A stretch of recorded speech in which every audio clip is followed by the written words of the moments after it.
Tapi yang harus kita tahu juga bahwa interaksi antara Ivar Jenner dan Persija Jakarta itu emang nyata terjadi, Pak.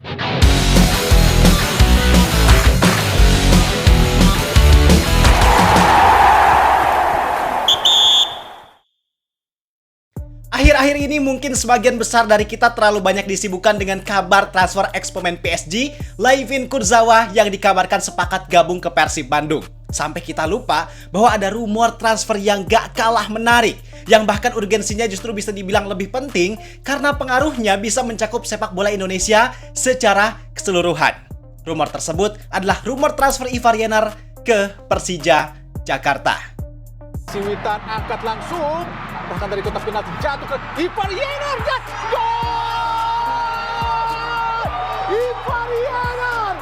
Jadi sekarang situasinya lagi ada banyak pihak yang memperdebatkan tentang rumor transfer Ivar Jenner tersebut. Banyak yang menilai bahwa transfer ini bagus untuk Persija karena bisa meningkatkan kualitas Persija maupun Liga Indonesia. Tapi satu sisi lainnya, ada juga yang menyayangkan karena transfer ini dinilai sebagai langkah penurunan karir untuk Ivar Jenner dengan kualitas dan usianya yang masih sangat muda.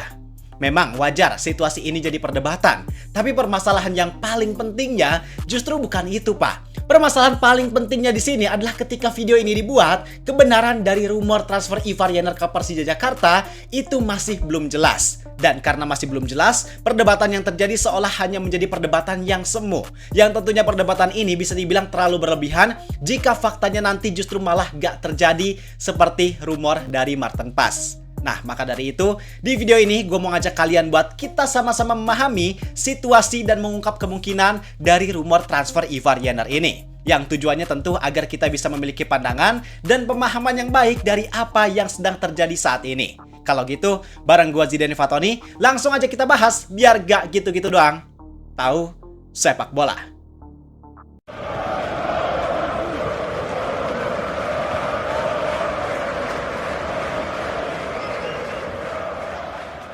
Untuk menjawab tentang kebenaran dari rumor ini, pertama kita harus memahami situasi dan kondisi dari Persija Jakarta terlebih dahulu. Jadi di musim ini, Persija memang punya target untuk menjadi juara Liga Indonesia. Bahkan harapan dari para supporter, termasuk Ketua Umum Jackmania itu sendiri, mereka ingin supaya Persija Jakarta bisa mencatatkan hat-trick juara. Udah nggak ada kata lain lah, juara lah, harus juara. Maksudnya, udah Persija nunggu apa lagi gitu loh. Sekarang Pemprovnya udah kolaborasi sama Persija. Dari sisi tempat pertandingan, terus dari sisi bentuk yang lain juga gitu. Dan terus kan sekarang tinggal Persijanya aja. Kalau Jackmania maunya ya Persija juara, titik targetnya cuma satu juara. Dan kita nih Jackmania ya ekspektasinya jelas Persija juara musim ini 2026, 2027, 2028. Nah, tentu karena targetnya ambisius, maka jalan yang ditempuh oleh Persija harus sangat serius, termasuk dalam hal pembenahan skuad. Di musim ini sebenarnya skuad inti dari Persija Jakarta udah bisa dibilang cukup ideal karena ketika mereka menurunkan skuad intinya, dilihat dari cara mereka bermain, dari cara mereka yang selalu bisa mendominasi permainan, lini serang mereka yang sangat tajam, rasanya itu emang udah jadi modal yang cukup atau setidaknya mereka udah memenuhi kriteria minimal supaya bisa bersaing untuk mendapatkan gelar juara.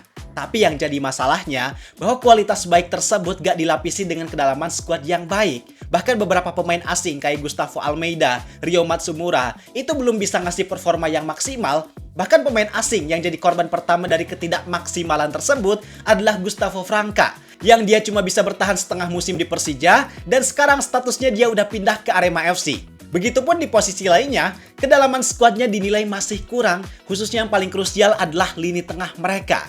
Kita semua pasti udah paham lah bahwa lini tengah itu jadi posisi yang paling krusial karena posisi tersebut bisa menentukan kualitas dari permainan yang diciptakan. Nah, situasinya sekarang, Persija memang punya komposisi di lini tengah yang cukup tipis. Oke, pemain utama mereka di lini tengah, yaitu Van Basten Sousa dan Fabio Calonego, emang punya kualitas yang sangat baik. Rasanya di antara klub Super League lain, mereka berdua ini bisa dibilang jadi salah satu duet lini tengah terbaik. Tapi masalahnya, dua pemain tersebut gak dilapisi oleh pemain lain yang kualitasnya setara. Kalau kita lihat di skuad Persija sekarang, pemain cadangan yang posisinya murni gelandang tengah atau gelandang bertahan itu cuma Hanif Syahbandi dan Aditya Warman. Dan itu gak cukup, Pak. Karena sekarang situasinya Hanif Syahbandi lagi mengalami cedera yang mengharuskan dia naik ke meja operasi dan kemungkinan dia bakal absen dalam waktu yang cukup lama.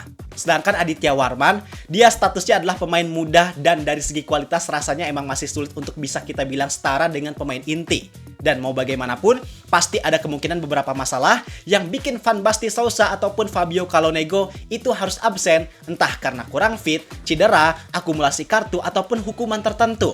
Contoh yang baru-baru ini terjadi, Fabio sempat kena kartu merah ketika lawan Semen Padang yang bikin dia harus absen sebanyak 2 laga. Yang kerugiannya sangat terasa ketika mereka melawan Persib Bandung karena peran Fabio yang digantikan oleh Hanif itu kurang maksimal. Kemudian yang paling terbaru, yang hot news adalah Van Basten Sousa yang kena sanksi imbas dari perilaku buruknya yang memprovokasi penonton ketika laga melawan Persib Bandung dengan mengacungkan jari tengah. Yang sanksinya adalah berupa denda 75 juta rupiah plus larangan bermain sebanyak 2 laga. Nah, tentu ini juga jadi kerugian karena situasinya Fabio udah ready buat main, tapi justru Van Basten Sousa malah gantian absen. Dan buktinya udah sangat terlihat di beberapa laga terakhir ketika salah satu dari mereka absen, kemudian lawan yang dihadapi adalah lawan yang cukup berat, maka di situ kerugiannya sangat terasa akibat tipisnya komposisi pemain di lini tengah.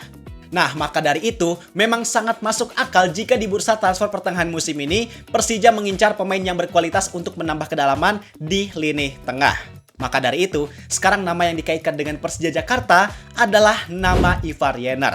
Nah, sekarang kita masuk lebih dalam lagi untuk menyelami kebenaran dari rumor ini. Yang harus kita pahami juga bahwa situasinya di beberapa bulan kemarin memang Ivar Jenner secara terbuka bilang bahwa dalam waktu dekat ini dia pengen nyari klub baru. Karena situasi Ivar Jenner sekarang di FC Utrecht emang kurang menguntungkan. Kenapa kurang menguntungkan? Karena Ivar Jenner usianya udah masuk 22 tahun, sedangkan dia masih stuck di skuad Jong Utrecht, belum bisa menembus skuad utama FC Utrecht. Dan dengan kontraknya yang bakal habis di akhir musim ini, otomatis situasi itu bikin Ivar Jenner emang mau gak mau harus mencari klub baru. Dan karena situasi tersebut, akhirnya banyak pihak yang mengaitkan bahwa Ivar Jenner katanya udah mencapai kesepakatan dengan Persija Jakarta. Cuman yang harus kita perhatikan bahwa per video ini dibuat belum ada sumber kredibel yang memberitakan tentang kabar tersebut. Artinya kabar Ivar Jenner yang katanya udah sepakat itu statusnya masih abu-abu. Tapi yang harus kita tahu juga bahwa interaksi antara Ivar Jenner dan Persija Jakarta itu emang nyata terjadi, Pak. Hal itu dikonfirmasi langsung sama manajer Persija Jakarta, Ardi Cahyoko. Dia bilang bahwa memang benar Persija sempat ada komunikasi dengan agen dari Ivar Jenner, tapi per tanggal 19 Januari 2026 belum ada perkembangan yang signifikan dari proses komunikasi tersebut. Artinya di sini bisa kita pastikan bahwa ketertarikan dari Persija kepada Ivar Jenner itu emang nyata. Tapi jika kabar yang menyebut bahwa Ivar Jenner udah sepakat, itu kebenarannya masih belum bisa dipastikan bahwa kabar itu sepenuhnya benar. Tapi Bang, kan ada foto Ivar Jenner yang lagi photoshoot pakai jersey Persija. Itu gimana, Bang? Nah, ini pentingnya gua bahas kabar ini karena gak dipungkiri dengan zaman yang semakin canggih, dengan informasi yang sangat cepat tersebar, berita hoax juga bisa muncul di mana-mana. Kalau kita lihat sekilas dari foto ini, emang terasa real, seolah foto ini diambil diam-diam gitu kan ya. Tapi kalau kita perhatikan lebih detail lagi, di foto ini ternyata ada kejanggalan dari patch yang terpasang di lengan jersey, yang kalau kita perhatikan patch Barry Super League bentuknya nggak kayak gini deh. Dan setelah gua telusuri, ternyata patch ini lebih identik dengan patchnya Eredivisie. Maka dengan adanya kejanggalan ini, bisa dipastikan bahwa foto ini adalah foto hasil editing. Dan dengan beberapa bukti serta situasi tersebut, artinya kita masih belum bisa memastikan kebenaran dari rumor transfer ini. Kemudian kalau kita bicara tentang kemungkinan transfer Ivar Jenner ke Persija Jakarta, apakah beneran bakal terjadi? Sebenarnya kalau kita lihat dari segi situasi yang ada sekarang, keuntungan dari transfer ini bisa dibilang gak sepenuhnya 100% bisa dirasakan oleh Ivar Jenner. Karena sekarang kita tahu kan bahwa Persija Jakarta udah punya duet lini tengah paten, yaitu Van Basten Sousa dan Fabio Calonego. Artinya jika dua pemain tersebut available, maka kemungkinan Coach Mauricio Souza bisa jadi bakal lebih memilih untuk memainkan duet lini tengah tersebut dibanding mencadangkan salah satunya kemudian memainkan Ivar Jenner sebagai starter. Artinya mungkin kesempatan untuk Ivar Jenner bermain secara reguler itu gak terjadi di setiap laga. Bisa jadi dia mainnya harus gantian atau mungkin dia hanya masuk sebagai pemain pengganti. Sedangkan situasinya, dengan kualitas dan usia yang dimiliki Ivar Jenner sekarang, tentu dia kalau harus pindah ke Super League, maka dia juga pengen jadi pemain reguler yang bisa diandalkan di setiap laga tanpa diganti-ganti. Daripada dia main di Super League tapi gak dapat peran reguler, maka lebih baik dia stay di Eropa atau Liga 2 Belanda dengan kondisi yang sama. Iya dong, sepakat dong. Kecuali kalau Persija main di lebih dari satu kompetisi, kayak Persib Bandung ataupun Dewa United. Itu mungkin jadi nilai plus buat Ivar Jenner bakal semakin tertarik. Karena walaupun harus main gantian dengan Fabio atau Van Basten, tapi ada banyak kesempatan untuk dia bisa mendapatkan menit bermain yang cukup. Nah, artinya dengan situasi tersebut, bisa dibilang kemungkinan transfer Ivar Jenner ke Persija itu masih 50-50. Satu sisi Persija memang punya ketertarikan yang nyata, mereka udah menghubungi agen dari pihak Ivar Jenner, tapi satu sisi lainnya, pasti masih banyak hal yang dipertimbangkan oleh Ivar Jenner untuk keputusannya bermain di Liga Indonesia. Jadi itu pembahasan tentang rumor transfer Ivar Jenner ke Persija Jakarta. Setelah kita tahu situasi dan kemungkinannya, tentu harusnya kita bisa punya pandangan yang lebih baik lagi terhadap segala macam rumor transfer, khususnya rumor transfer Ivar Jenner ini.